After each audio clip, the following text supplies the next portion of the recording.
There was a wealthy man in a village who was extremely greedy, and he was prone to a lot of cheating. He used to give out various kinds of big and small vessels to others on loan to be used for some time, and he would charge them money for that. One time, a person took large and small vessels for a period of 3 weeks and returned them back. When he returned, he saw that there were more number of smaller vessels. So this rich merchant was a little bewildered, and he turned to this gentleman and said, "Hey, you took quite a few vessels, but when I see that when you have returned, the number of smaller vessels is more. How is that?" And so this gentleman replied that, "Well, what to do? Your vessels are so dynamic that they gave birth to some newer vessels."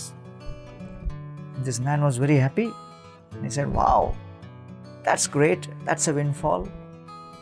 This is very good that my vessels are giving birth to more vessels."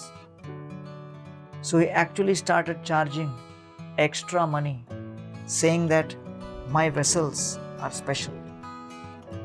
And so he was going on cheating people like this. And then on one day, this same gentleman who had originally come to him again took a set of vessels.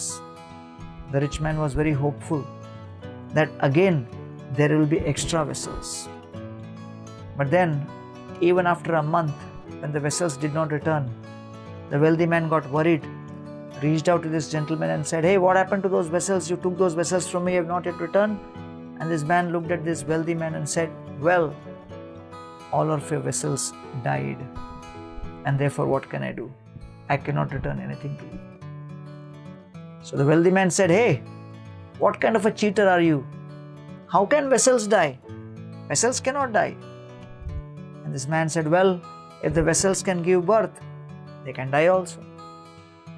And in this way, the wealthy man realized how he has been trapped in his own tendency to cheat others.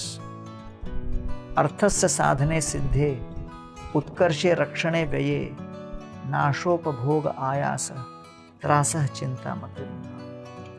The nature of wealth is such that it increases one's greed and the tendency to cheat others.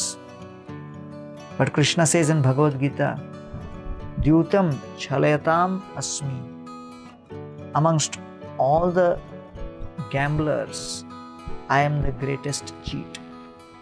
And therefore, by the Lord's time factor, inconceivable arrangement is made.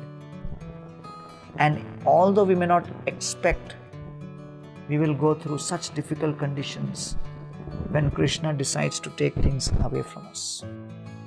And so, we should always be aware of the fact that we should try to honestly live a life with dignity, with integrity, in the service of the Lord and the entire humanity, knowing fully well that any attempts to cheat in our consciousness, in our attitude, in our efforts, and with others will ultimately backfire, because the Lord is the supreme controller, and therefore He can also be the supreme cheater.